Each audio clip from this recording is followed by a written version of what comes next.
aan ku bilowno documentiga ugu horeeya ee aan ku bilaabayno business documents ama documentiyada ganacsiga maanta waxa uu noqonayaa inquiry letter warqadda weydiisashada ama documentiga weydiisashada documentiga waxa qoro dadka iyaga wax soo iibsanayo waxayna u qoraan shirkadda ama company-ga ay wax ka iibsanayaan waxayna ku qorayaan waxyaabaha ay ka mid yihiin waxaan u baahanahay adeega ama badeecada noocan iyo noocan ah kadib shirkaddii waxa ay ugu soo jawaabaysaa documentiga labaad ee maanta aan ku qaadanayno oo ah catalog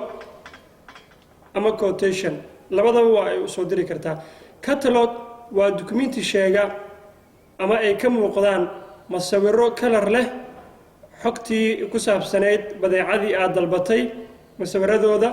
size-ka ay yihiin design-ka iyo noocyada kala duwan ee badeecada aad dalbatay masawiradooda full color ah ayaa ku qoran catalog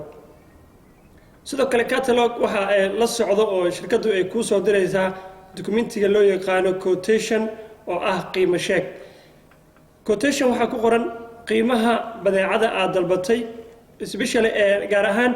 haddii aad dalbatay badeeco x iyo y oo kaleeto badeecadaasi qiimaha aad ay shirkadda kaa siinayso ayaa ku qoran quotation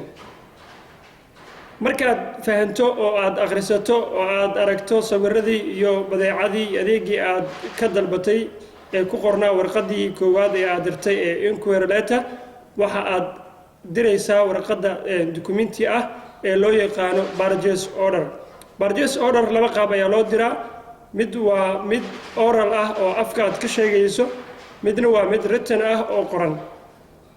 inta badan waxaa muhiim ah inay tahay mid written ah sababtoo ah haddii aad oral ama aad afka ka sheegto waxaa laga yaabaa badeecadii aad dalbatay badeeca aan ahayn in lagu keeno ama la soo qaldo tiradii aad dalbatay ama size-kii ama noocii waxyaabihii aad dalbatay in wax laga soo kala tago laakiin haddii purchase order-kaada uu noqdo mid qoran oo written ah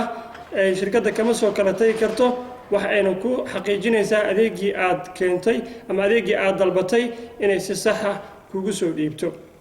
documentiga ugu dambeeya aan kusoo gabagabeynayno maanta waxa uu noqon doonaa acknowledgement note oo ah documenti marka aad shirkadda ka dalbatay purchase order-kii aad u dirtay ay kuu soo diraysaa iyadoo kuu soo qoraysa documentiga